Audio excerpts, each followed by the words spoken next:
சிலுவை பாதையிலே நமக்கு இன்னொரு வரப்பிரசாதம் என்னவென்றால், இன்றைக்கு இந்த ஸ்டேஜ் நமக்கு கிடைத்திருக்கிறது. ஒரு சில பெனஃபேக்டர்ஸ், நன்கொடையாளர்கள், உபயதாரர்கள் இந்த ஸ்டேஜ் நமக்கு வழங்கியிருக்கிறார்கள். ஆகவே அவர்களுடைய கருத்துக்களுக்காகவும் நாம் ஜெபிக்கின்றோம். இந்த நேரத்தில் இந்த ஸ்டேஜை நாம் புனிதப்படுத்த இருக்கின்றோம். புனிதப்படுத்திய பிறகு நாம் மூவேளை ஜெபம் சொல்லுவோம். அதை சொல்லிய பிறகு சிலுவை பாதை ஆரம்பமாகும். ஏற்கனவே சொன்னது போல, அன்பார்ந்தவர்களே, பாவ சங்கீர்த்தனம் செய்ய விழைகிறவர்கள் பாவ சங்கீர்த்தனம் செய்யலாம். குருவானவர்கள் அதற்காக காத்து கொண்டிருக்கிறார்கள். புனித வாரத்திலே இன்னும் ஒரு சில நாட்கள் தான் இருக்கிறது நாம் நுழைவதற்கு. அதற்கு நம்மை நாம் தயாரித்து கொள்ள வேண்டும். நாம் செய்கின்ற இந்த சிலுவை பாதை நம்மை ஆண்டவரிடத்திலே இன்னும் ஐக்கியப்படுத்த வேண்டும். நாம் ஆண்டவர் முன்பாக ஒன்றுமில்லை, நாம் வெறுமையானவர்கள். ஆனால் ஆண்டவர் நம்மை அவருடைய அன்பினாலே நிரப்புகிறார்.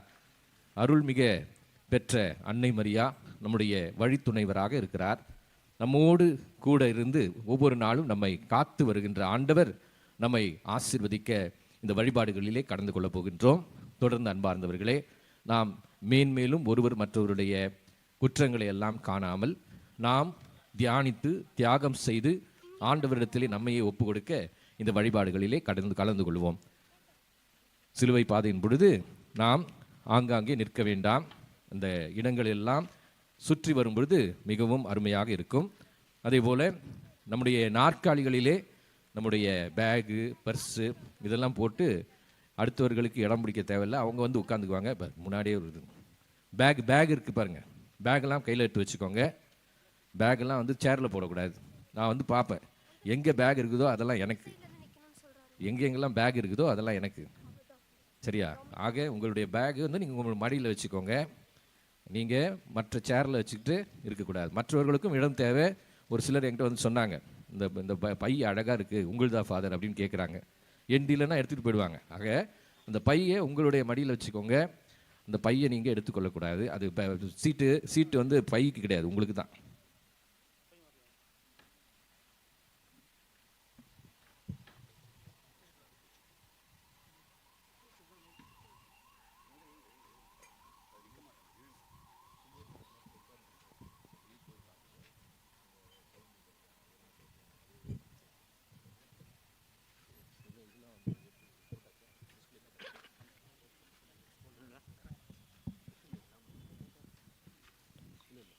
ஹலோ மிச்சிக், ஹலோ ஹலோ.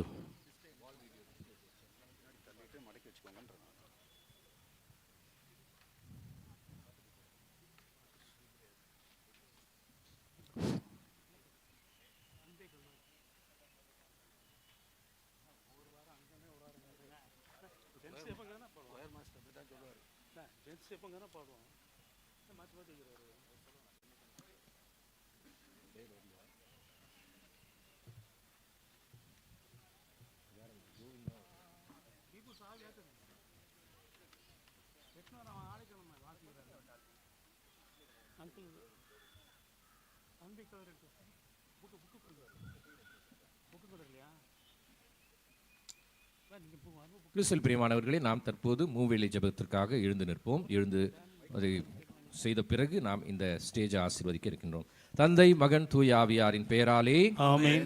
ஆண்டவருடைய தூதர் மரியாளுக்கு தூதுரைத்தார். மரியா தூய ஆவியால் கருவுற்றார். அருள் நிறைந்த மரியே வாழ்க, ஆண்டவர் உடனே பெண்களுக்குள் ஆசீர்வதிக்கப்பட்டவள் நீரே. உடைய திருவயிற்றின் கனியாகிய இயேசுவும் ஆசீர்வதிக்கப்பட்டவரே. புனித மரியே, இறைவனின் தாயே, பாவிகளாய் இருக்கிற எங்களுக்காக இப்பொழுதும் எங்கள் இறப்பின் வேளையிலும் வேண்டிக் கொள்ளும். ஆமென். இதோ ஆண்டவரின் அடிமை, உமது வார்த்தை வழியாகட்டும். அருள் நிறைந்த மரியே வாழ்க, ஆண்டவர் உடனே பெண்களுக்குள் ஆசீர்வதிக்கப்பட்டவள் நீரே. உடைய திருவயிற்றின் கனியாகிய இயேசுவும் ஆசீர்வதிக்கப்பட்டவரே. புனித மரியே, இறைவனின் தாயே, பாவிகளாய் இருக்கிற எங்களுக்காக இப்பொழுதும் எங்கள் இறப்பின் வேளையிலும் வேண்டிக் கொள்ளும். வாக்கு மனுருவானார், நம்மிடையே குடிகொண்டார். அருள் நிறைந்த மரியே வாழ்க, ஆண்டவர் உடனே பெண்களுக்குள் ஆசீர்வதிக்கப்பட்டவள் நீரே. உடைய திருவயிற்றின் கனியாகிய இயேசுவும் ஆசீர்வதிக்கப்பட்டவரே. புனித மரியே, இறைவனின் தாயே, பாவிகளாய் இருக்கிற எங்களுக்காக இப்பொழுதும் எங்கள் இறப்பின் வேளையிலும் வேண்டிக் கொள்ளும். ஆமென். இயேசு கிறிஸ்துநாதருடைய வாக்குறுதிகளுக்கு நாங்கள் தகுதி பெறும்படி இறைவனின் புனித அன்னையே எங்களுக்காக வேண்டிக் கொள்ளும். ஜெபிப்போமாக. இறைவா, உம் திருமகன் மனிதனாரை உம்முடைய வானதூதர் வழியாக அறிந்திருக்கிறோம். அவருடைய பாடுகளினாலும் மரணத்தினாலும் நாங்கள் உயிர்ப்பின் மகிமை பெற உமது அருளை பொழிவீராக. எங்கள் ஆண்டவராகிய கிறிஸ்து வழியாக உம்மை மன்றாடுகின்றோம். தந்தைக்கும் மகனுக்கும் தூய ஆவியாருக்கும் ஆட்சி உண்டாகுக. தொடக்கத்தில் இருந்தது போல இப்பொழுதும் எப்பொழுதும் என்றென்றும் இருப்பதாக. ஆமென். அன்பார்ந்தவர்களே, மீண்டுமாக இன்றைய நாளிலே நாம் இந்த ஸ்டேஜ் நமக்காக ஒரு சில உபயதாரர்கள் வழங்கியிருக்கிறார்கள். எனவே அவர்களுக்காக நாம் ஜெபிக்கின்றோம். அவர்கள் நம்முடைய ஆலயத்திற்காக, நம்முடைய திருத்தலத்திற்காக இதை தருகின்றார்கள். ஆகவே இதை நாம் சிறப்பாக ஒவ்வொரு விழாவின் பொழுதும் பயன்படுத்துவோம். அதுபோல் நம்முடைய பள்ளிக்கூட நிகழ்வுகளிலும் பயன்படுத்துகின்றோம். இறைவன் நமக்கு அருள் பலவாறு பொழிந்து கொண்டிருக்கின்றார். நம்முடைய ஆலயத்தை இன்னுமாக உயர்த்தி கொண்டே இருக்கின்றார். ஆண்டவர் நமக்கு தருகின்ற ஒவ்வொரு விதமான பரிசும் கொடையும் நாம் தகுந்தவர்கள், அவருக்கு நெருங்கியவர்கள், அவருடைய மாட்சியை போற்ற, அவருடைய மாட்சி விளங்க செய்ய நாம் ஜெபிக்க வேண்டும். எனவே இந்த நேரத்திலே இந்த ஸ்டேஜினை நாம் புனிதப்படுத்துகின்றோம்.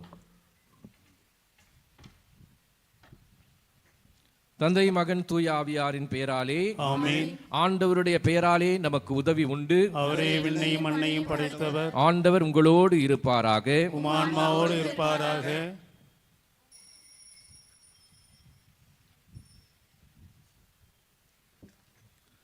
பலமுறை பல வகையில் முற்காலத்தில் இறைவாக்கினர் வழியாக நம் மூதாதையரிடம் பேசிய கடவுள் இவ்விறுதி நாட்களில் தம் மகன் வழியாக நம்மிடம் பேசியுள்ளார்.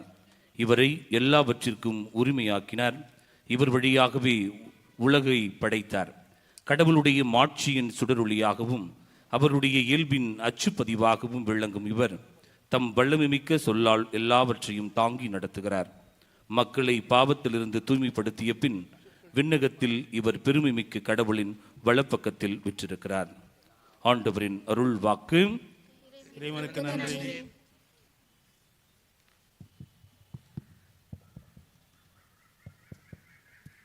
மன்றாடுவோமாக. எங்கள் அன்பு தந்தையே இறைவா, இந்த அரங்கினை நீர் ஆசீர்வதிக்க நாங்கள் ஜெபிக்கின்றோம். எங்களுடைய நன்மைக்காக, வழிபாடுகளை கொண்டாடுவதற்காக, பல நிகழ்வுகள் இந்த திருத்தலத்தில் இருக்கின்ற மக்கள் பயன்படுத்துவதற்காக எங்களுக்கு அருளி இருக்கின்றீர். இறைவா, இதன் மூலமாக நாங்கள் வழிபாடுகளை சிறப்பிக்கவும், நாங்கள் பிறருக்கு நன்மைகள் பொழியவும், எங்களுடைய நிகழ்வுகள் எல்லாம் எல்லோருடைய மனதிலும் சென்று அடையவும், உம்முடைய மாட்சிக்கும் மாட்சி விளங்கவும் எங்களுக்கு அருள்வீராக. எங்கள் அன்பு தந்தையே இறைவா, அனைத்தும் உமது மகிமைக்காகவே, எல்லாம் நீர் படைத்தவையே, அனைத்துலக அரசராக இருக்கின்ற நீர் என்றும் போற்றப்படுவீராக. நாங்கள் உமது புகழுக்காகவும் உமது நலனுக்காகவும் உமது ஊழியத்தில் பயன்படுத்த இந்த ஸ்டேஜினை நீர் ஆசீர்வதிக்க எங்கள் ஆண்டவராகிய கிறிஸ்து வழியாக உம்மை மன்றாடுகின்றோம். ஆமென். அருட்தந்தை மகேஷ் அவர்கள் இந்த நேரத்திலே இந்த ஸ்டேஜினை அவர்கள் ஆசீர்வதிக்கிறார்கள், புனிதப்படுத்துகிறார்கள். ஆண்டவருடைய மகிமைக்காக நாம் அவருடைய புகழை புகழ்ந்து பாடுவோம். உம் புகழை பாடுவது என் வாழ்வின் இன்பமையா,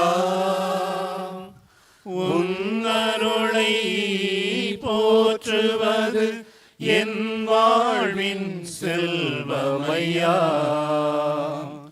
உன் புகழை பாடுவது என் வாழ்வின் இன்பமையா, உன் அருளை போற்றுவது என் வாழ்வின் செல்வமையா.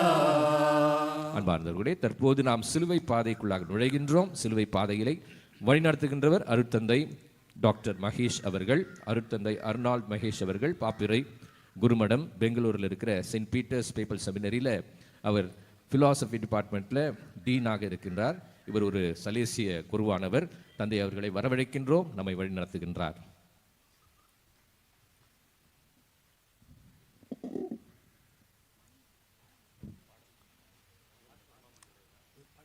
அன்பே கல்வாரி அன்பே,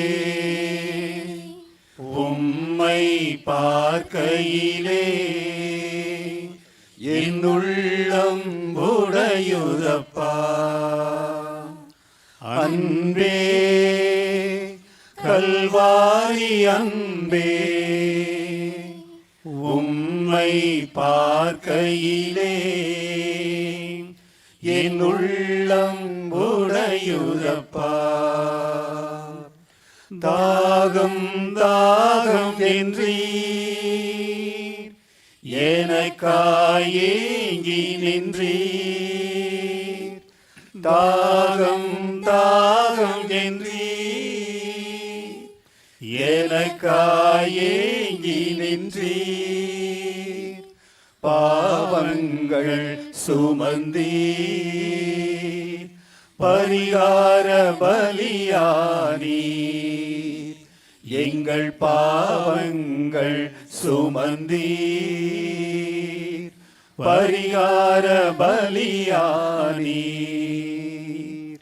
அன்பே கல்வாரி அன்பே, உம்மை பார்க்கையிலே என் உள்ளம் உடையுதப்பா. பாதைகள் பல உண்டு. ஒவ்வொரு பாதையும் நம்மை ஒரு இடத்திற்கு அழைத்து செல்கிறது. வளர்ந்து வரும் இந்த காலகட்டத்தில் பாதைகளும் வளர்ச்சி கண்டுள்ளன. ஒரு வழி பாதைகளாக இருந்தவைகள் 2 வழி பாதைகளாக, 4 வழி, 6 வழி, 8 எல்லாமே மக்களாகிய நம்முடைய பயணங்கள் எளிமையாகவும் நெரிச்சல் இல்லாமலும் சுகமானதாகவும் விரைவாகவும் அமைய வேண்டும் என்பதற்காகவே வளர்ச்சிகளை கண்டடைந்துள்ளன. ஆனால் நமது வாழ்வு பயணங்கள், உறவு பயணங்கள் எளிமையானதாகவும் இனிமையானதாகவும் சுமை இல்லாமலும் சுகமானதாகவும் அமைய வேண்டும் என்றால் நாம் பின்பற்ற வேண்டிய ஒரு பாதை இருக்கிறது. அதுதான் சிலுவை பாதை என்னும் மீட்பின் பாதை, நமது மீட்பரின் பாதை. இந்த மீட்பின் பாதை குறுகலானது என இறை வார்த்தை நமக்கு அழகாக சொல்கிறது. வார்த்தைகளில் வேண்டுமானால் சிலுவை இருக்கலாம், ஆனால் யார் யாரெல்லாம் தங்களுடைய வாழ்க்கையில் இன்முகத்தோடு, பற்றுறுதியோடு, நம்பிக்கையோடு சிலுவை பாதையில் பயணம் செய்கிறார்களோ இவருடைய வாழ்க்கையில் சிலுவை என்பதே இருக்காது. மாறாக உயிர்ப்பு என்னும் அந்த உன்னத நிலைக்கே இந்த பாதை இட்டுச் செல்லும். எனவே இந்த வெற்றி பாதையில், மீட்பின் பாதையில், மீட்பரின் பாதையில் பயணத்தை தொடங்கவிருக்கின்ற நாம் இயேசுவின் சிலுவையில் என் உறவுகளில் மகிழ்ச்சி என்ற மைய கருத்தை நம்முடைய மனதில் இருத்தி தியானித்தவாறே தொடர்ந்து இந்த சிலுவை பாதையில் பயணிப்போம்.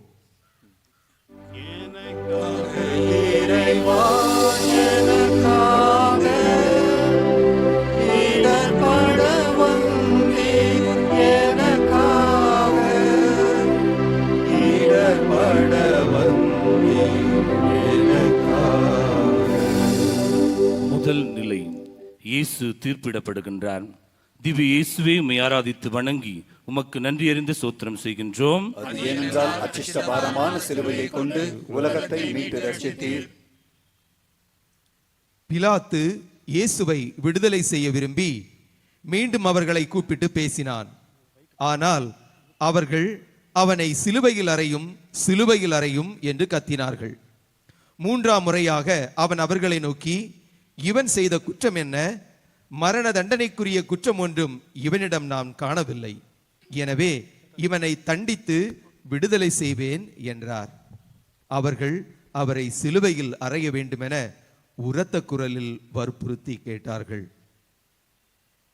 கொதிக்கும் வெயிலையும் குடை பிடித்துச் சென்ற மனிதனையும் குடையையும் வைத்த கண் வாங்காமல் பார்த்து கொண்டே இருந்தது அருகில் இருந்த மின் கம்பம்.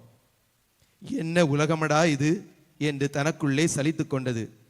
பெருமூச்சோடு மின்கம்பம் சொல்லியது, நிழல் கொடுக்கும் குடைக்கு கிடைத்தது வெயில்.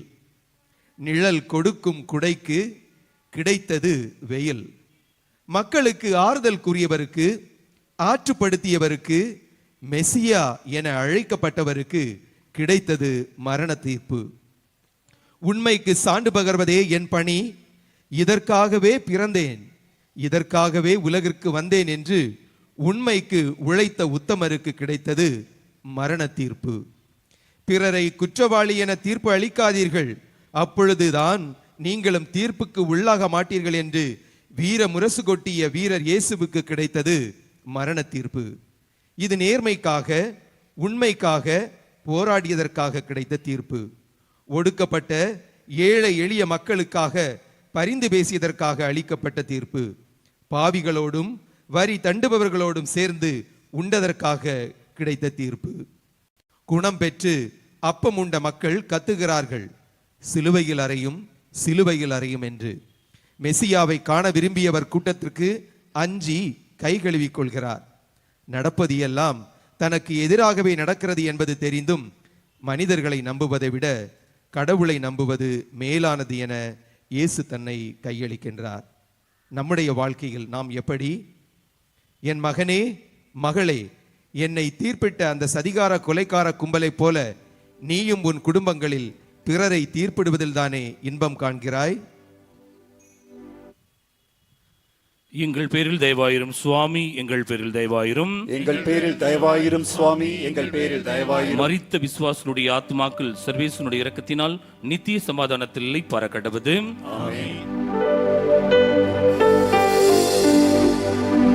எனக்காக இறைவா, எனக்காக இடர்பட வந்தீர், எனக்காக இடர்பட வந்தீர், எனக்காக. இரண்டாம் நிலை, இயேசுவின் தோளில் சிலுவை சுமத்தப்படுகிறது. திவ்ய இயேசுவே, உம்மை ஆராதித்து வணங்கி உமக்கு நன்றியறிந்து சோத்திரம் செய்கின்றோம். அது ஏனென்றால் அச்சிஷ்ட பாரமான சிலுவையை கொண்டு உலகத்தை மீட்டு ரட்சித்தீர். இயேசு உண்டாக்கிய மரத்திலிருந்து அவருக்கு மரச்சிலுவை, அவர் உண்டாக்கிய செடியிலிருந்து அவருக்கு முள்முடி. இயற்கையை படைத்த இறைவனுக்கு நாம் கொடுக்கும் பரிசு இதுதான். சுமை சுமந்து சோர்ந்து இருப்பவர்களே, என்னிடம் எல்லோரும் வாருங்கள் என்று கூறிய இறைவனுக்கு நாம் கொடுக்கும் பரிசு சிலுவை. இயேசுவின் மீது சுமையான சிலுவை சுமத்தப்படுகிறது. சுமையாக உள்ளது இயேசுவின் பலவீனமா, அல்லது உடனிருந்து சிலுவையை சுமக்க யாரும் இல்லையே என்ற ஏமாற்றமா? ஐயோ என்று அவர் கத்தவில்லை, மாறாக என் மக்களுக்காக என்று சொல்லி சிலுவையை ஏற்கிறார், சுமக்கிறார். மனிதன் தனியாக இருப்பது நல்லதென்று அவனுக்கு தகுந்த துணையை உருவாக்குவேன். துணைவி என்பவள் இன்பங்களில் இணைந்து மகிழ மட்டுமல்ல, துன்பங்களில் துணையாக இருக்கவும் தான். துணைவியையே பாரமாக நினைக்கும் கணவர்களோ இன்று ஏராளம். குடும்பத்தின் குத்துவிளக்கு ஒரு பாரமான சுமையா? இத்தகைய எண்ணம் குடும்பத்தில் சிலுவையின் விளக்கமாக இருக்கின்றது.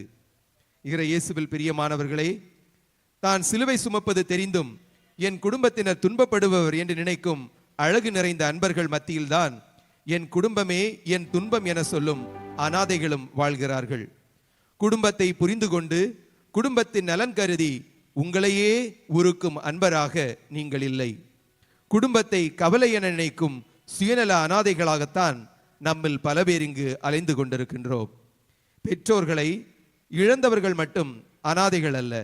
யார் யாரெல்லாம் தங்கள் உறவினர்கள் உயிரோடு இருக்கும் போதே தங்கள் உறவுகளை இழக்கிறார்களோ இவர்களும் அனாதைகளே. பணம், பதவி, அந்தஸ்து இவற்றின் பொருட்டு யார் யாரெல்லாம் தங்கள் உறவுகளை வெறுக்கிறார்களோ அல்லது விட்டு கொடுக்கிறார்களோ இவர்களும் அனாதைதான்.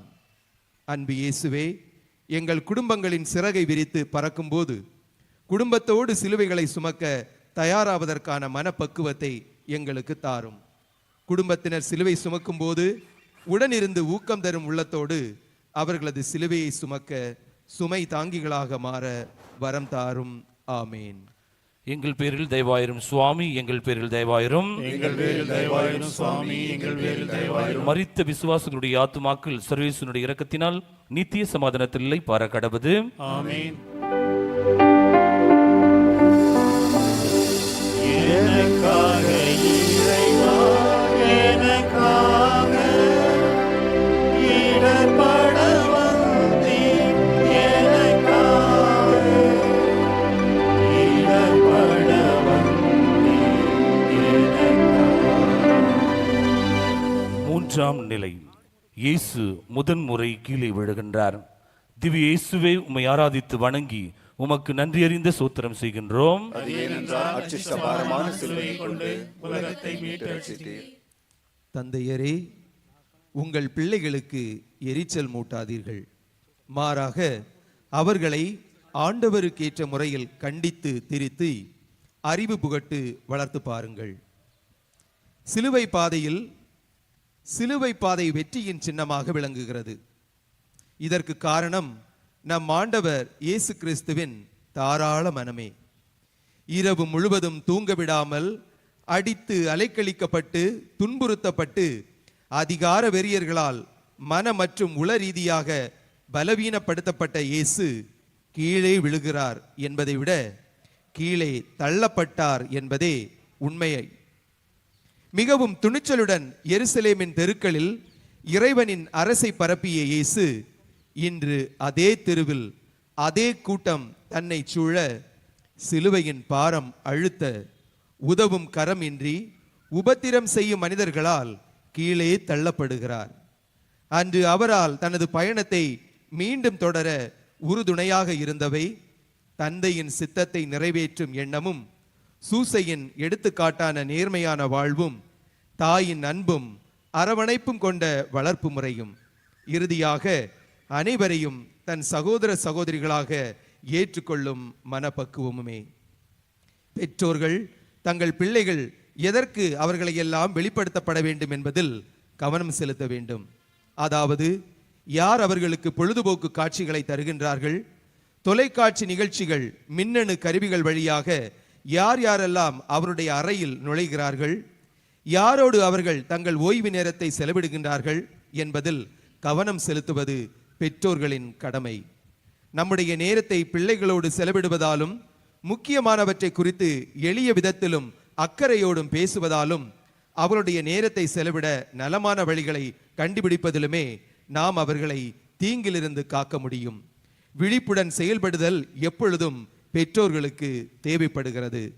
அன்பு இயேசுவே, பெற்றோர்களாகிய நாங்கள் எங்களது குழந்தைகளின் நல்வாழ்வில் ஈடுபாடு கொண்டு வாழவும், பெற்றோர்களை இழந்து கைவிடப்பட்டு அன்பிற்காக இயங்கும் குழந்தைகள் உமது இரக்கத்தினால் இவ்வுலகில் பாதுகாக்கப்படவும் உமது அருளையும் அரவணைப்பையும் தர வேண்டி எங்கள் ஆண்டவராகிய கிறிஸ்து வழியாக உம்மை மன்றாடுகின்றோம். ஆமென். எங்கள் பேரில் தயவாயிரும் சுவாமி, எங்கள் பேரில் தயவாயிரும். எங்கள் பேரில் தயவாயிரும் சுவாமி, எங்கள் பேரில் தயவாயிரும். மரித்த விசுவாசிகளுடைய ஆத்துமாக்கள் சர்வீசனுடைய இரக்கத்தினால் நித்திய சமாதானத்தில் இல்லை பாரக்கடவது. ஆமென். எனக்காக இறைவா, எனக்காக இடர்பட வந்தீர், எனக்காக இடர்பட வந்தீர், எனக்காக. நான்காம் நிலை, இயேசு அன்னை மரியாளை சந்திக்கின்றார். திவ்ய இயேசுவே, உம்மை ஆராதித்து வணங்கி உமக்கு நன்றியறிந்து சோத்திரம் செய்கின்றோம். அது ஏனென்றால் அச்சிஷ்ட பாரமான சிலுவையை கொண்டு உலகத்தை மீட்டு ரட்சித்தீர். கலிலேயாவிலிருந்து இயேசுவை பின்பற்றி அவருக்கு பணிவிடை செய்து வந்த பல பெண்களும் அங்கிருந்தார்கள். அவர்கள் தொலைவில் நின்று உற்று நோக்கி கொண்டிருந்தார்கள். அவர்களிடையே மகதலா மரியாவும், யாக்கோபு, யோசேப்பு ஆகியோரின் தாய் மரியாவும், செபதேவின் மக்களுடைய தாயும் இருந்தார்கள். அம்மா, மூன்றெழுத்தில் ஒரு சிறிய கவிதை, ஆனால் மிகச் சிறந்த கவிதை.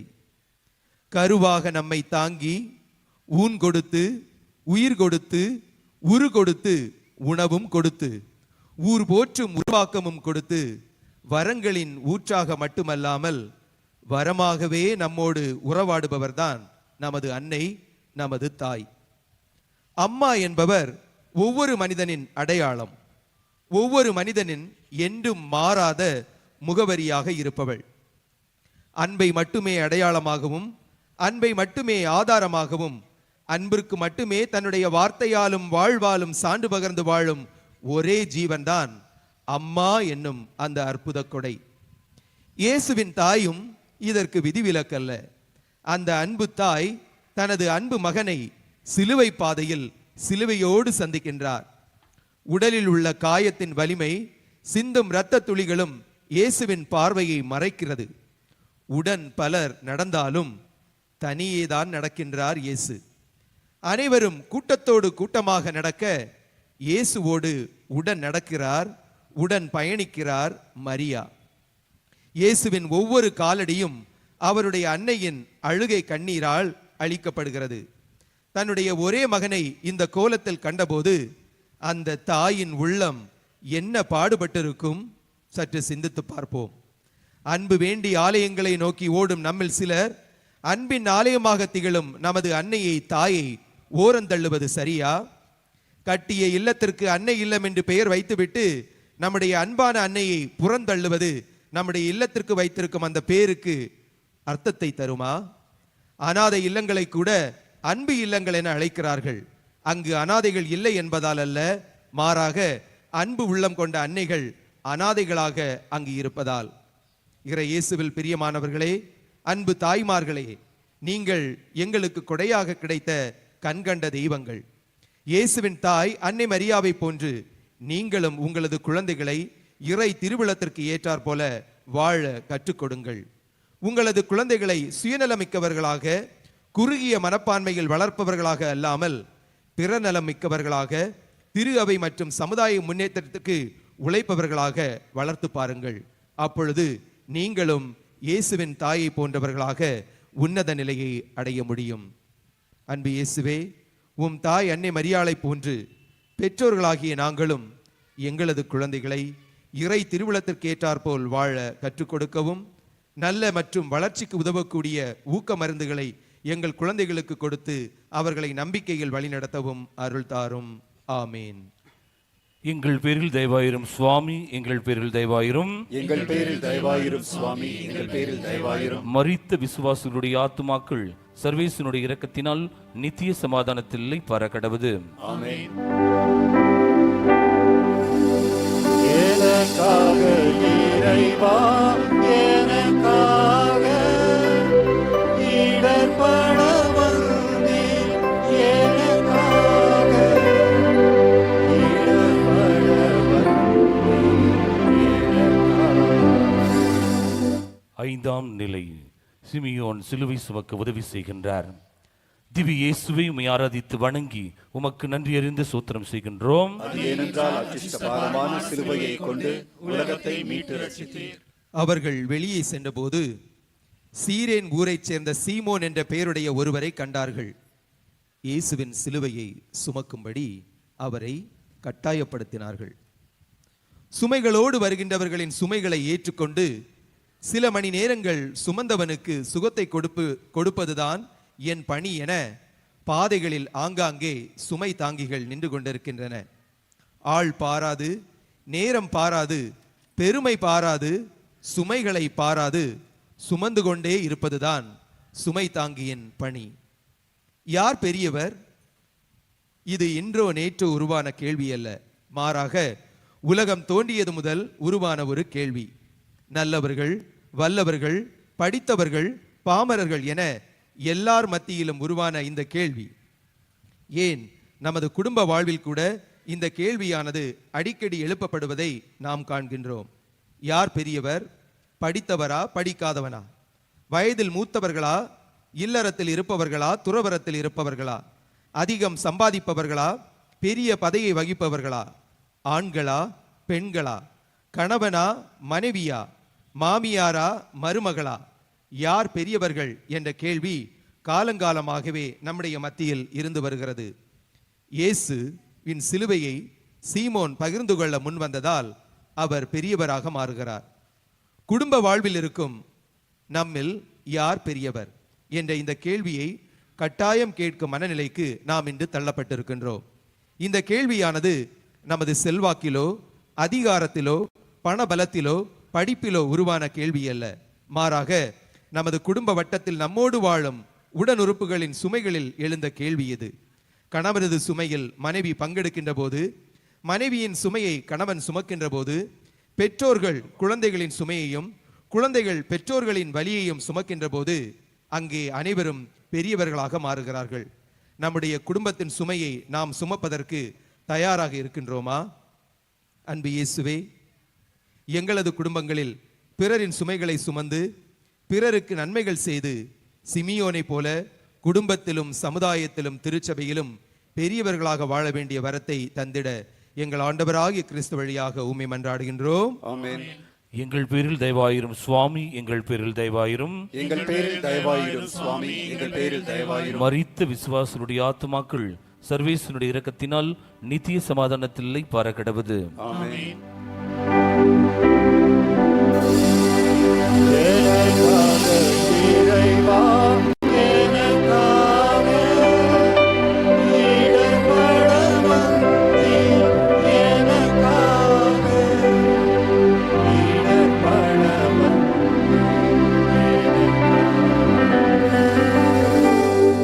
ஆறாம் நிலை, வெரோனிக்காவின் துணிவு.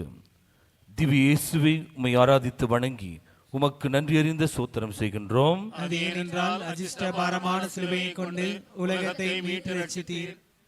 என் தலைவராகிய ஆண்டவர் எல்லா முகங்களிலிருந்தும் கண்ணீரை துடைத்து விடுவார்.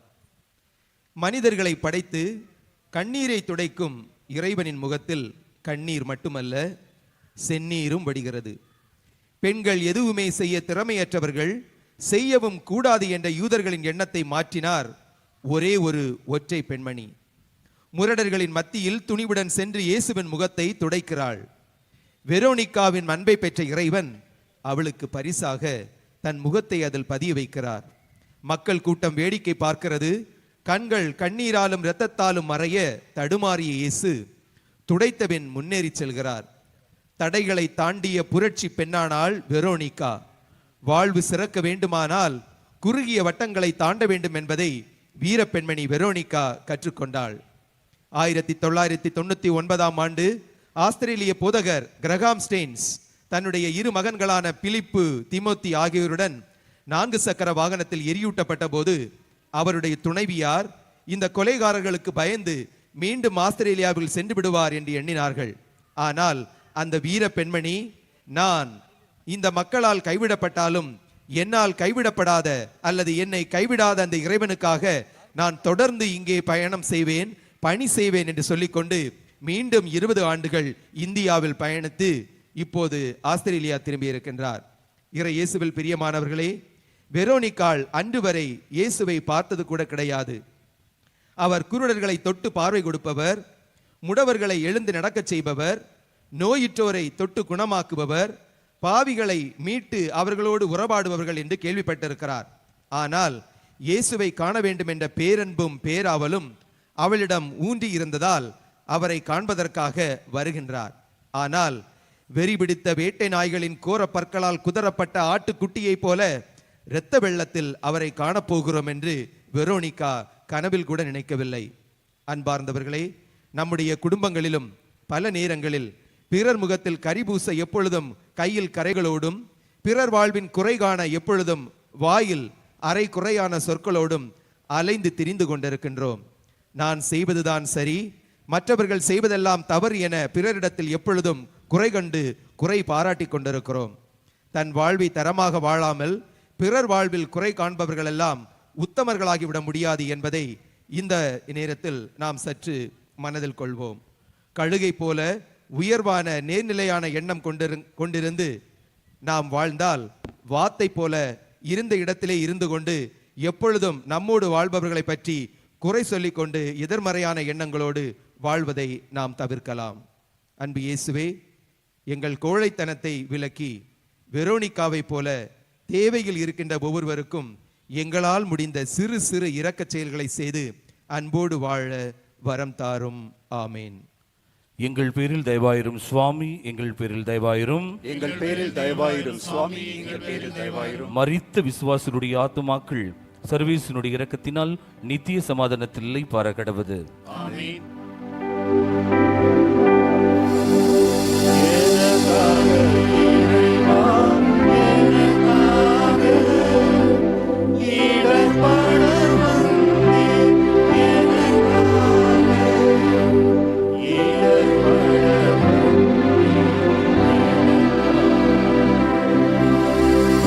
ஏழாம் நிலை, இயேசு 2ஆம் முறையாக கீழே விழுகின்றார். திவ்ய இயேசுவே, உம்மை ஆராதித்து வணங்கி உமக்கு நன்றியறிந்த சோத்திரம் செய்கின்றோம். அது ஏனென்றால் அச்சிஷ்ட பாரமான சிலுவையை கொண்டு உலகத்தை மீட்டு ரட்சித்தீர். 2008ஆம் ஆண்டு இருசக்கர வாகனத்தில் விபத்தில் இறந்த 15 வயதான ஹிதேந்திரன் என்ற அந்த இளைஞனின் பெற்றோர்கள் மூளைச்சாவையடைந்த தன்னுடைய குழந்தையின் உறுப்புகளை மற்றவர்களுக்கு பயனுள்ள விதத்தில் பயன்படுத்துமாறு தங்களுடைய அழுகையை நிறுத்தி கொண்டு அவருடைய உடலின் உறுப்புகளை தேவைப்பட்டோருக்கு பொருத்துவதற்காக முன்னெடுப்பு செய்து அவர்கள் தியாகிகளாக மாறுகிறார்கள். இந்த பெற்றோர்கள் கோழைகளாக அழுது புலம்புவதை விட தன் பிள்ளையின் உறுப்புகள் இல்லாதோருக்கு உதவட்டுமே என்ற உள்ளத்தை நாம் அனைவருக்கும் பாடமாக வாழ்ந்து காட்டுகிறார்கள். பட்ட காலிலே படும் கெட்ட குடியே கெடும் என்ற முன்னோர்கள் கூறிய கூற்றிற்கு அர்த்தம் இப்பொழுதுதான் புரிகின்றது. மீண்டும் ஒரு முறை இயேசு மண்ணிலே விழுகிறார். அசுத்த ஆவிகளோடு போராட முடிந்த இயேசுவுக்கு, பரிசேயர்கள் சதுசேயர்களின் சதி திட்டங்களுக்கு எதிராக போராட முடிந்த இயேசுவுக்கு, தன் சீடர்கள் தன்னை புரிந்து கொள்ள முடியாத நிலையில் போராட முடிந்த இயேசுவுக்கு, எழுந்திரு இனி பாவம் செய்யாதே என்று சொன்ன இயேசுவுக்கு தோளில் அழுத்தும் சிலுவையோடு போராட முடியாமல் கீழே விழுகிறார். கயவர்கள் கடும் கோபம் கொள்ள சாட்டையால் அடித்து உதைக்க தள்ளாடியபடியே எழுந்து நடக்க முயல்கிறார். அடியின் வேதனை, களைப்பின் சோர்வு, அவமானத்தின் உச்சம் அவரை நிலை குலைய செய்தது என்பது உண்மை. சிலுவை மட்டும் இயேசுவை அழுத்தி இருந்தால் விழுந்திருக்க மாட்டார். ஏனெனில் சுமைகள் அவருக்கு சுகமானது. ஆனால் கூடவே இருந்து குழிபறித்த நம்பிக்கை துரோகிகளின் நன்றி கெட்ட சுமை அழுத்துவதால் தான் சோர்ந்து நிலை குலைந்து மீண்டும் ஒரு முறை விழுகின்றார். நம்பிக்கை துரோகத்தால் நிலை குலைந்து போன இயேசுவை போன்று இன்று நாமும் நமது குடும்ப வாழ்வில் நிலை குலைந்து மீண்டும் மீண்டும் விழுகிறோம்.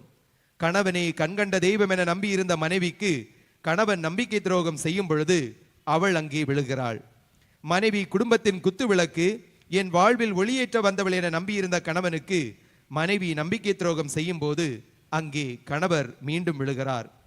பிள்ளைகள் பெற்றோருக்கு எதிராகவும் பெற்றோர்கள் பிள்ளைகளுக்கு எதிராகவும் நம்பிக்கை துரோகம் செய்யும் பொழுது அங்கே உறவுகள் எல்லாம் சுக்கு நூறாகி நொறுங்கி விடுகின்றன.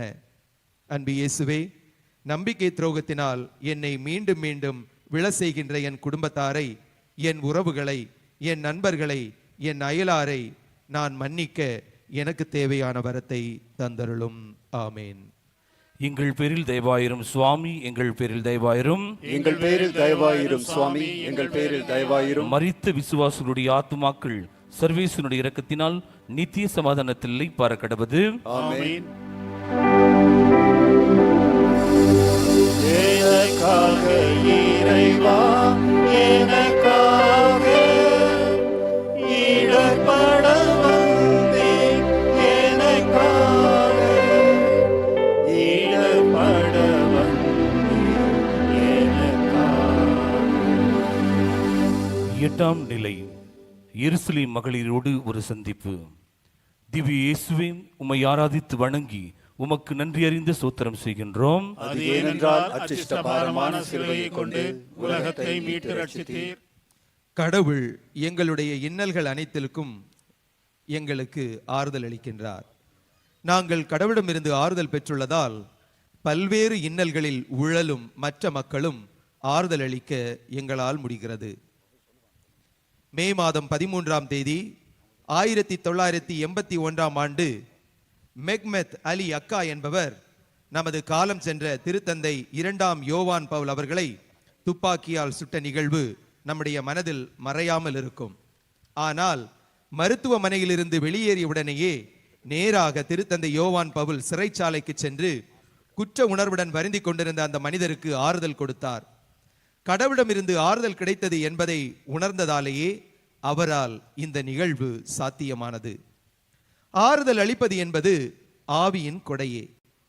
ஆறுதல் பெறுவதில்தான் மனிதர்கள் நாம் கருத்தாயிருக்கிறோம். ஆனால் ஆறுதல் கொடுப்பதில்தான் நம்முடைய வள்ளல் தன்மை வெளியாகிறது. இயேசுவும் தான் எருசலேமுக்கு போவதற்கு ஆயத்தமாய் இருந்த போதும் தன்னுடைய நண்பர் லாசர் இறந்து விட்டார் என்பதை அறிந்து அவரின் இல்லம் சென்று அவர்களுடைய சகோதரிகள் இருவருக்கும் ஆறுதல் அளிக்கின்றார். கல்வாரி பயணத்தில் கூட மகளிரின் ஆறுதலை ஏற்றுக்கொண்ட இறைமகன் எனக்காக அழ வேண்டாம், உங்களுக்காகவும் உங்கள் பிள்ளைகளுக்காகவும் அழுங்கள் என அறிவுறுத்துகின்றார். இறை இயேசுவில் பிரியமானவர்களே, நமது குடும்பங்களில் உள்ள அனைவரும் முழு மனமாற்றம் அடைந்து தீய வழிகளை அறவே ஒழிக்க நமது கண்ணீரை சிந்துவோம். நமது குடும்பங்களில் இளமையின் மகிமையை மறந்து இருளுக்குள் வாழ்ந்து கொண்டிருக்கின்ற நம்முடைய பிள்ளைகளுக்காகவும் பேர பிள்ளைகளுக்காகவும் கண்ணீர் சிந்துவோம். குடும்பத்திலும் சமுதாயத்திலும் பெண்களை காட்சி பொருளாகவும் கவர்ச்சி பொருளாகவும் சித்தரிக்கின்ற அவல நிலையை நினைத்து கண்ணீர் சிந்துவோம். குடும்பங்களில் தவறான வேறு உறவுகளால் தடமாறி நிற்கும் நிலைக்காக கண்ணீர் சிந்துவோம். மாமியார் மருமகள் நிலையிலேயே உறவுகள் பிரிந்து குடும்பங்கள் சீரழிப்பதற்காக கண்ணீர் சிந்துவோம். பாசம் பண்பு எல்லாம் மறந்து போய் காசு வேஷம் என கயமைத்தனத்தில் வாழும் நிலைக்காக கண்ணீர் சிந்துவோம். குடும்பங்களில் தவறு செய்து தடமாறும் போது அவர்களை தட்டி கேட்க மறந்த தருணத்திற்காக கண்ணீர் சிந்துவோம். அன்பு இயேசுவே, மன்னிப்பு, நன்றி கூறுதல், தவறுகளை ஒப்புக்கொள்ளுதல், அன்பு போன்ற நற்பண்புகளை எங்கள் குடும்பங்களிலும் நாங்கள் சந்திக்கும் பிற மனிதரிடத்திலும் எடுத்துச் செல்ல தேவையான வரம் தாரும். ஆமேன். எங்கள் பேரில் தயவாயிரும் சுவாமி, எங்கள் பேரில் தயவாயிரும். எங்கள் பேரில் தயவாயிரும் சுவாமி, எங்கள் பேரில் தயவாயிரும். மரித்த விசுவாசனுடைய ஆத்துமாக்கள் சர்வேசனுடைய இரக்கத்தினால் நித்திய சமாதானத்தில்லை பறக்கடவது. ஆமென். எனக்காக இறைவா, எனக்காக இடர்பட வந்தீர், எனக்காக இடர்பட வந்தீர், எனக்காக. 9ஆம் நிலை. இயேசு 3ஆம் முறையாக கீழே விழுகின்றார். திவ்ய இயேசுவே, உம்மை ஆராதித்து வணங்கி உமக்கு நன்றியறிந்த சோத்திரம் செய்கின்றோம். அது ஏனென்றால் அச்சிஷ்டபாரமான சிலுவையை கொண்டு உலகத்தை மீட்டு ரட்சித்தீர். கோதுமை மணி மண்ணில் விழுந்து மடியாவிட்டால் அது அப்படியே இருக்கும். போதைக்கு அடிமையாகி, மது புகைக்கு அடிமையாகி, அலைபேசி, திரைப்படம், அரசியல் தலைவர்கள், தொலைக்காட்சி தொடர்களுக்கு அடிமையாகி இன்று மனக்கட்டுப்பாட்டினை இழந்து நிற்கும் மனிதர்கள் ஏராளம். சின்ன திரையிலே வருகின்ற தொடரை தொடர்ந்து பார்ப்பதற்கு தொந்தரவாக இருந்ததாக தன்னுடைய பச்சிளம் குழந்தையின் நாவில் கஞ்சாவை தடவிவிடும் பழக்கம் கொண்டிருந்த ஒரு தாயை பற்றிய செய்தி சமீபத்தில் செய்தித்தாளில் படிக்க நேரிட்டது. கணவன் போன பின்னர் தொடர் பார்ப்பதற்காக தொலைபேசி இணைப்பை துண்டித்து விட்டதால் விபத்தை சந்தித்த கணவனோடு தொடர்பு கொள்ள முடியாமல் அவரை வெற்று உடலாக சாலையில் சந்திக்க நேர்ந்தது சமீபத்தில் படித்த மற்றொரு செய்தி. கட்டுப்பாடு கொண்ட உள்ளத்தை கடவுள் நமக்கு வழங்கியுள்ளார். கட்டுப்பாடற்ற உள்ளம் கடிவாளம் இல்லாத குதிரையைப் போல குதித்து திரியும், இறுதி இலக்கு சென்றடையாது. இதனால் யாருக்கும் பயனில்லை. இறைவன் நமக்கு வழங்கிய உள்ளம் கட்டுப்பாடு கொண்ட இதயம். பாடுகளில் கரடுமுரடான அந்த கல்வாரி பயணத்தில் களைப்புற்று காலிடறி தடுமாறி விழுகிறார். எழ இயலாத நிலைக்கு கொடூரமான அடிகள், ஏராளமான வசை மொழிகள். தந்தையிடமிருந்து பெற்ற கட்டுப்பாடான உள்ளத்தால் தன் கடமையை கண்முன் கொண்டு வந்து எழுகிறார், மீண்டும் பயணம் செய்கிறார். இறை இயேசுவில் பிரியமானவர்களே, எத்தனை முறை விழுந்தாலும் எழுந்து எழுந்து நடக்கின்றேனே, நீங்கள் ஏன் என்னும் பாவச்சேற்றில் இழுந்து எழவில்லை? நீங்கள் தூய ஆவியின் கனிகளான அன்பு, மகிழ்ச்சி, அமைதி, பொறுமை, பரிவு, நன்னயம், நம்பிக்கை, கனிவு, நன்னடக்கம் போன்றவற்றை பெற்று இருந்தால் ஏன் இன்னும் பட்ட மரமாகவே பல இச்சைகளுக்கு இடம் கொடுத்து விழ வேண்டும்? ஊனியல்பின் செயல்களான கெட்ட நடத்தை, காமவெறி, பில்லி சூனியம், பிளவு, களியாட்டம், குடிவெறி, அழிக்காறு போன்றவற்றில் ஏன் இன்னும் உங்கள் மனத்தை செலுத்துகிறீர்கள்? நீங்கள் அனுதினமும் பேசும் தீய வார்த்தைகளும் அடுத்தவரை பற்றி கூறும் அவதூறும் உங்களையும் என்னையும் கீழே தள்ளுவதில்லையா? அன்பு இயேசுவே, எங்கள் குடும்பங்களில் உமது அன்பை மறந்து எங்களது பாவ வாழ்வில் விழுந்து இளம் மறுத்த தருணங்களுக்கு மன்னிப்பு கேட்கிறோம். உமது அருளை நிறைவாய் பொழிந்தருளும். ஆமேன். எங்கள் பேரில் தயவாயிரும் சுவாமி, எங்கள் பேரில் தயவாயிரும். எங்கள் பேரில் தயவாயிரும் சுவாமி, எங்கள் பேரில் தயவாயிரும். மரித்த விசுவாசனுடைய ஆத்துமாக்கள் சர்வேசனுடைய இரக்கத்தினால் நித்திய சமாதானத்தில் பறக்கடவது. ஆமென். எனக்காக இறைவா, எனக்காக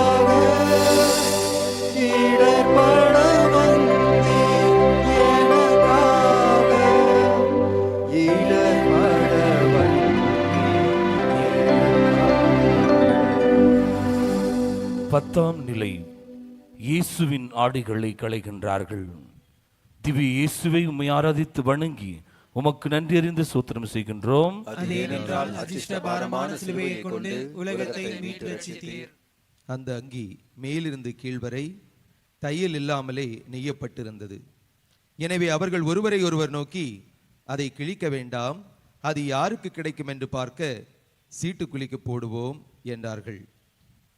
ஒடிசா மாநில கலவரத்தில் துறவிகள் பொதுமக்கள் முன்னிலையில் காவல்துறையினர் பார்வையில் துணிகளை களையச் செய்து அவமானப்படுத்தப்பட்டதாக செய்திகள் 2008ஆம் ஆண்டு வெளியானது. மராட்டிய மாநிலத்தில் குரு ஒருவர் தன்னுடைய அங்கியை கழற்றச் செய்து ஒருவரால் தாக்கப்பட்டார் என்பதும் 2009ஆம் ஆண்டு செய்தி. ஆடைகளை களையச் செய்து அவமானப்படுத்துதல் என்பது காலம் காலமாக இருந்து வருகின்ற ஒரு கொடுமைதான். ஆடையில்லா மனிதன் அரை மனிதன் என்பது முதுமொழி. மனிதனை இழிவுபடுத்திட சமுதாயம் தரும் கொடுமை இதுவாக இருக்கிறது. ஆள் பாதி ஆடை பாதி என்று சொல்லுவார்கள். ஆனால் இங்கு இயேசுவின் ஆடைகளை மட்டுமல்ல, அவருடைய ஆளின் பாதியையும் உரித்து விட்டார்கள். இயேசு முடக்குவாதமுற்றவரையும் தொழுநோயாளிகளையும் பார்வையற்றவர்களையும் பாவிகளையும் தொட்டு குணமாக்கினார். ஆனால் இன்று அவரை அவருடைய உடலோடு ஆடைகளையும் கிழித்தறிகிறார்கள். முகத்திற்கு முன் இனிமையாகவும் முகத்திற்கு பின் தவறாகவும் முரணாகவும் பேசுவதை உரித்து போடுங்கள். இல்லையெனில் என்னை உரித்தவர்களுக்கும் உங்களுக்கும் என்ன வித்தியாசம்? சாதியின் பெயரால் சங்கங்களை அமைத்து சம தர்மத்தை சிதைத்து ஏற்றத்தாழ்வுகளை இல்லத்திலும் உள்ளத்திலும் கொணரும் தீய எண்ணங்களை உரித்து போடுங்கள். வீட்டிற்கு வாழ வருகின்ற பெண்ணை வரதட்சணை என்ற பெயரில் வதைக்கும் வக்கிர புத்தியை உரித்து போடுங்கள். ஆடையினால் மனிதர்களை எடை போடும் மனநிலையை உரித்து போட்டு ஒருவரின் அகத்தோற்றத்தை உற்று நோக்க தேவையான அருளை பெற்றுக்கொள்ளுங்கள். உங்கள் குடும்பங்களில் உள்ள நம்பிக்கையின்மை, எதிர்பார்ப்பு, பொறாமை போன்ற கரை படிந்த உள்ளங்களை உரித்து நம்பிக்கை, அன்பு, பாசம், பரிவு போன்ற கரையில்லா கபடமில்லா உள்ளங்கள் உங்களுக்கென உரித்தாக்கிக் கொள்ளுங்கள். அன்பு இயேசுவே, எங்கள் வாழ்வில் அடுத்தவருக்கு கொடுத்து உதவாமல் உதவிகளை பெற்று என் வாழ்வையே சீர்தூக்கி பார்ப்பதில் குறியாக இல்லாமல் மற்றவர்களுக்கு என்னால் முடிந்த அளவு உதவிட வரம் தாரும். ஆமேன். எங்கள் பேரில் தயவாயிரும் சுவாமி, எங்கள் பேரில் தயவாயிரும். எங்கள் பேரில் தயவாயிரும் சுவாமி, எங்கள் பேரில் தயவாயிரும். மரித்த விசுவாசிகளுடைய ஆத்துமாக்கள் சர்வீசினுடைய இரக்கத்தினால் நித்திய சமாதானத்தில் பறக்கடவது. ஆமென். எனக்காக இறைவா, எனக்காக இடர்பட வந்தீர், எனக்காக இடர்பட வந்தீர், எனக்காக. 11ஆம் நிலை. இயேசு சிலுவையில் அறையப்படுகின்றார். திவ்ய இயேசுவை உம்மை ஆராதித்து வணங்கி உமக்கு நன்றி அறிந்து சோத்திரம் செய்கின்றோம். அது ஏனென்றால் அதிர்ஷ்டபாரமான சிலுவையை கொண்டு உலகத்தை மீட்டு ரட்சித்தீர். மண்டை ஓடு எனப்படும் இடத்திற்கு வந்ததும் அங்கே அவரையும் வலப்புறம் ஒருவனும் இடப்புறம் ஒருவனுமாக குற்றவாளிகளையும் அவர்கள் சிலுவையில் அறைந்தார்கள். சிலுவை சாவு என்பது பாரசீக மன்னர்களால் கடல் கொள்ளையர்கள், தேச துரோகிகள் இவர்களுக்காக கண்டுபிடிக்கப்பட்ட கொடுமையான தண்டனை. அது மிகவும் இழிவாகவே கருதப்பட்டது. இத்தகைய இழிநிலை தண்டனையை இயேசுவுக்கும் கொடுக்கப்படுகிறது. இதை ஏற்பதனால் தாழ்ச்சியின் உச்ச கட்டத்தையே தாண்டி சென்று விடுகிறார் நமது ஆண்டவர் இயேசு. எல்லையில்லா ஆற்றல் கொண்ட இறைவன் மக்கள் மீது அளவற்ற அன்பு கொண்டதினால் அடிமையின் வடிவம் எடுத்து அவமான சாவையும் ஏற்றுக்கொள்கிறார். இதனால் உள்ள வலியோடு உடல் வலியும் வேகமாக வந்து வாட்டுகிறது இயேசுவை. ஒன்றை கொடுப்பதால் நாம் அதை இழக்கிறோம், ஆனால் மற்றொன்றை பெற்றுக்கொள்கிறோம். இதை உணர்த்தவே நமது மீட்பிற்காய் இறைமகன் தனது இன்னுயிரை கொடுக்க தனது உடலினை சிலுவையில் பதிக்கின்றார். நாம் இன்று நமது குடும்பத்திற்கு, நம் குடும்பத்தில் உள்ள நபர்களுக்கு என்ன கொடுக்கிறோம்? வீட்டின் தலைவராக, பொறுப்புள்ள தந்தையாக பிள்ளைகளுக்கு பொறுப்புணர்வை கொடுக்கிறோமா? கனிவுடன் அரவணைக்கும் தாயாக பிள்ளைகளுக்கு அன்பை கொடுக்கிறோமா? கணவனாக காதலை மனைவிக்கும், மனைவியாக கணவனுக்கு மதிப்பையும் கொடுக்கிறோமா? நல்ல கிறிஸ்தவ பெற்றோர்களாக குழந்தைகளுக்கு கிறிஸ்தவ மதிப்பீடுகளையும் விசுவாசத்தையும் கொடுக்கிறோமா? நம்மை சுற்றியுள்ள ஏழை எளியவர்களுக்கு எதை கொடுத்து கொண்டிருக்கின்றோம்? ஒவ்வொரு நாளும் சிந்திப்போம். அன்று சின்னஞ்சிறியவர்களுக்கு செய்வது எனக்கே செய்வது சமம் என்று மொழிந்த இயேசுவே, எங்களை எங்கள் குடும்பங்களில் அன்பின் சின்னங்களாக மாற்றிட அருள் தாரும். ஆமேன். எங்கள் பேரில் தயவாயிரும் சுவாமி, எங்கள் பேரில் தயவாயிரும். எங்கள் பேரில் தயவாயிரும் சுவாமி, எங்கள் பேரில் தயவாயிரும். மரித்த விசுவாசுடைய ஆத்துமாக்கள் சர்வேசனுடைய இரக்கத்தினால் நித்திய சமாதானத்தில்லை பரகடவது. ஆமென். எனக்காக இறைவா, எனக்காக இடர்பட வந்தீர், எனக்காக இடர்பட வந்தீர், எனக்காக. 12ஆம் நிலை. இயேசு சிலுவையில் உயிர் விடுகின்றார். திவ்ய இயேசுவை உம்மை ஆராதித்து வணங்கி உமக்கு நன்றி அறிந்து சோத்திரம் செய்கின்றோம். அது ஏனென்றால் அச்சிஷ்ட பாரமான சிலுவையை கொண்டு உலகத்தை மீட்டு ரட்சித்தீர். தந்தையே, உம் கையில் என் உயிரை ஒப்படைக்கிறேன் என்று இயேசு உரத்த குரலில் கூறி உயிர் துறந்தார். ஒளி தந்த இறைவன் உயிர் விடும்போது இருள் சூழ்ந்தது. உடலிலும் உள்ளத்திலும் வேதனை. ஏன் என்னை கைவிட்டீர் என்ற மனித சுபாவத்தின் துன்பத்தின் மத்தியில் கூறினாலும் தான் வந்த மீட்பு பணி நிறைவேறியதை எண்ணுகிறார். கடைசி வரை தன்னுடன் சிலுவை பயணத்தில் கூட வந்த தாயை நோக்குகிறார். தாயை தனித்துவிட மனமில்லாது அருகில் நின்ற யோவானிடம் ஒப்படைத்து உலகில் மாந்தர் அனைவருக்கும் தாயாக நியமிக்கின்றார். பாவம் செய்து தன்னை இத்துன்பத்திற்கு ஆளாக்கியவர்களில் கள்வன் ஒருவன் இருந்தான். கள்வனின் பேச்சை மதித்து மன்னிப்பு அளித்து வான் வீட்டில் இடம் தருகிறார். மனிதத்தை மண்ணில் மலரச் செய்தவருக்கு கிடைத்த மகிமை இறப்பு. எல்லாம் நிறைவேறிற்று என்று இயேசு உயிர் விடுகிறார். பிறந்ததன் நோக்கம் நிறைவேறியது என்ற நிலையில் அவர் சொன்னது இந்த நேரத்தில் நம்மால் நம்ப முடியாத அளவிற்கு நிறைவேறுகிறது. எல்லா நிலைகளிலும் மனம் நிறைவோடு வாழ்ந்து நிலை வாழ்வை நாம் பெறுவதற்கு முயற்சி செய்வோம். இன்றைய சூழலில் மனிதன் குடும்ப வாழ்வில் நீதி இல்லாமல், நேர்மை இல்லாமல், உண்மை இல்லாமல், அன்பு இல்லாமல் வாழும் ஒரு அவல நிலை ஏற்பட்டுள்ளது. விவாகரத்து, கருத்தடை, பிறந்த குழந்தைகளை கொல்லுதல், வளர்க்க முடியாமல் குழந்தைகளை குப்பை தொட்டிகளில் போடுதல், பணத்திற்காக கொலைகள், சண்டை சச்சரவுகள், குடும்ப நபர்களிடையே நிலவும் போட்டி பொறாமை போன்றவற்றின் காரணமாக இயேசு அன்று எதற்காக சிலுவையில் அறையப்பட்டாரோ அதே காரணத்திற்காக இன்றும் நம்முடைய குடும்பங்களில் அறையப்படுகிறார். நம்முடைய குடும்பத்தில் இயேசு வாழ்கிறாரா அல்லது இயேசு சிலுவையில் ஒவ்வொரு நாளும் அறையப்படுகிறார்களா? அன்பு இயேசுவே, எங்கள் குடும்பங்களில் அன்பு இல்லாமல் சண்டை சச்சரவுகள் அதிகமாக இருந்ததற்காக மனம் வருந்துகிறோம். அமைதியாக, சமாதானமாக நீரே எங்கள் குடும்பத்தில் தங்கி எங்களை வழிநடத்தும். ஆமேன். எங்கள் பேரில் தயவாயிரும் சுவாமி, எங்கள் பேரில் தயவாயிரும். எங்கள் பேரில் தயவாயிரும் சுவாமி, எங்கள் பேரில் தயவாயிரும். மரித்த விசுவாசுடைய ஆத்துமாக்கள் சர்வேசினுடைய இரக்கத்தினால் நித்திய சமாதானத்தில்லை பரகடவது. ஆமென். எனக்காக இறைவா, எனக்காக இடர்பட வந்தீர், எனக்காக இடர்பட வந்தீர், எனக்காக. 13ஆம் நிலை. அன்னை மரியின் மடியில் இயேசுவின் உடல் கிடத்தப்படுகிறது. திவ்ய இயேசுவை உம்மை ஆராதித்து வணங்கி உமக்கு நன்றி அறிந்து சோத்திரம் செய்கின்றோம். அது ஏனென்றால் அச்சிஷ்ட பாரமான சிலுவையை கொண்டு உலகத்தை மீட்டு ரட்சித்தீர். இயேசு தம் தாயையும் அருகில் நின்ற தம் அன்பு மகனையும் கண்டு தம் தாயிடம், அம்மா, இவரே உம் மகன் என்றார். பின்னர் தம் சீடரிடம், இவரே உம் தாய் என்றார். அந்நேரம் முதல் அச்சீடர் அவரை தம் வீட்டில் ஏற்று ஆதரவு அளித்து வந்தார். சில வருடங்களுக்கு முன்பாக விபத்திலே ஊனமுற்ற மருத்துவர் ஒருவர் தன்னை போல ஊனமிட்ட மற்ற பிற மனிதர்களின் வாழ்வு விரக்தியாகி வீணாக போகக்கூடாது என்று முடிவெடுத்து தன்னால் அவர்களுக்கு உதவ முடியும் என்ற தன்னம்பிக்கையோடு ஊனமுற்றோரின் காப்பகம் ஒன்று தொடங்கி நடத்தி வருகிறார். அந்த மருத்துவர் இன்னும் குணமளிக்கும் செயலில் ஈடுபட்டு வருகிறார். அன்று சிமியோன் சொன்ன, உன் உள்ளத்தை ஓர் வாழ் ஊடுருவும் என்பதை மனதில் மரியாள் தியானித்திருப்பாள்.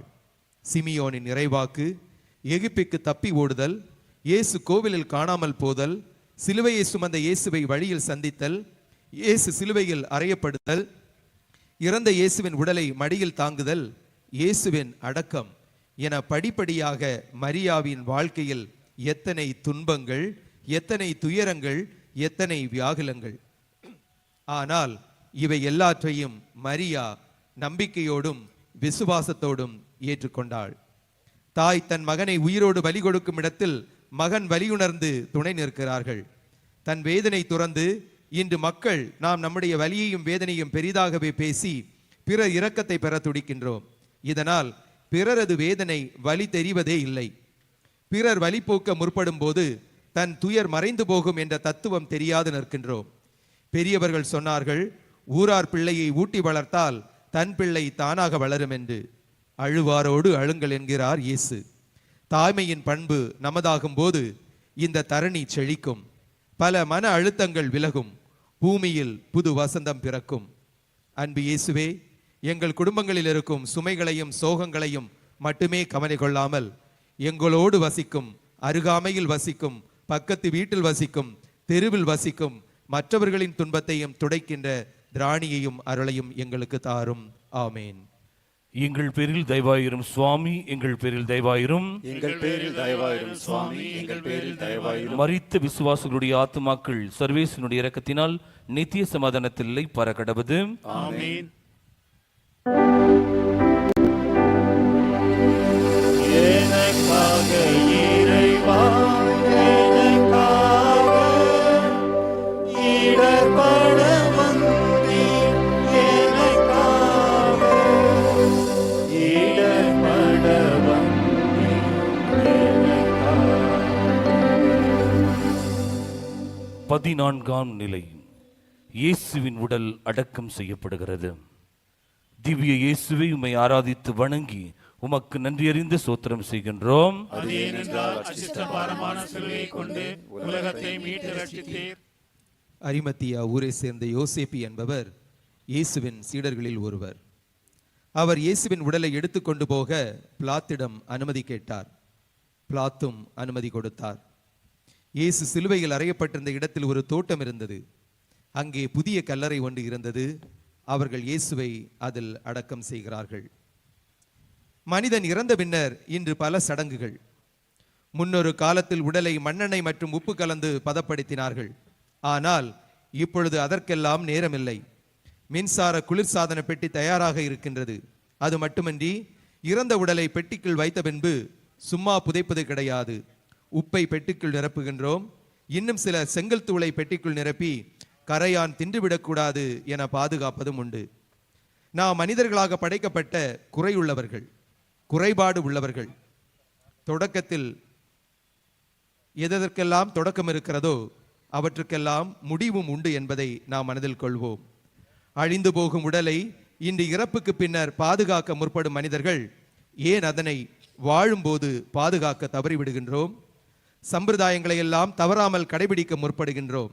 சாகும் தருவாயில் உள்ள மனித குலத்தை காக்க இன்றைக்கு அக்கறை கொள்ள வேண்டியது காலத்தின் கட்டாயமாக இருக்கிறது. மனிதம் இன்று பல விதங்களில் நம் மத்தியில் செத்து கொண்டிருக்கிறது. வன்முறையினால், போரினால் இன்று மடிவோரின் எண்ணிக்கை ஏராளம். போதிய உணவின்றி பசியால் மடிவோர் ஏராளம். வறுமையினாலும் வரதட்சணையினாலும் கடன் சுமையினாலும் மடிவோரின் எண்ணிக்கையும் ஏராளம். இந்த சூழலில் நம்முடைய மத்தியில், நம்முடைய குடும்பத்தில் நம்மால் யாராவது ஒருவர் ஒவ்வொரு நாளும் செத்து கொண்டிருக்கிறார்களா? சிந்தித்து பார்ப்போம். அன்பு இயேசுவே, நீர் கல்லறையில் துயில் கொண்டது போல நாங்களும் எங்களது குடும்பத்தில் வாழும் உறுப்பினர்களில் இதயங்களில் பகைமையை வெறுத்து அன்பை பொழிந்து பாசத்தை வளர்த்து அவர்களின் இதய கோவில்களில் துயில் கொள்ள வரம் தாரும். ஆமேன். எங்கள் பேரில் தயவாயிரும் சுவாமி, எங்கள் பேரில் தயவாயிரும். எங்கள் பேரில் தயவாயிரும் சுவாமி, எங்கள் பேரில் தயவாயிரும். மரித்த விசுவாசருடைய ஆத்துமாக்கள் சர்வேசனுடைய இரக்கத்தினால் நித்திய சமாதானத்தில் இளைப்பாற கடவது. ஆமென். எங்களோடு பயணம் செய்யும் இயேசுவே, எங்கள் குடும்பங்களின் ஒவ்வொரு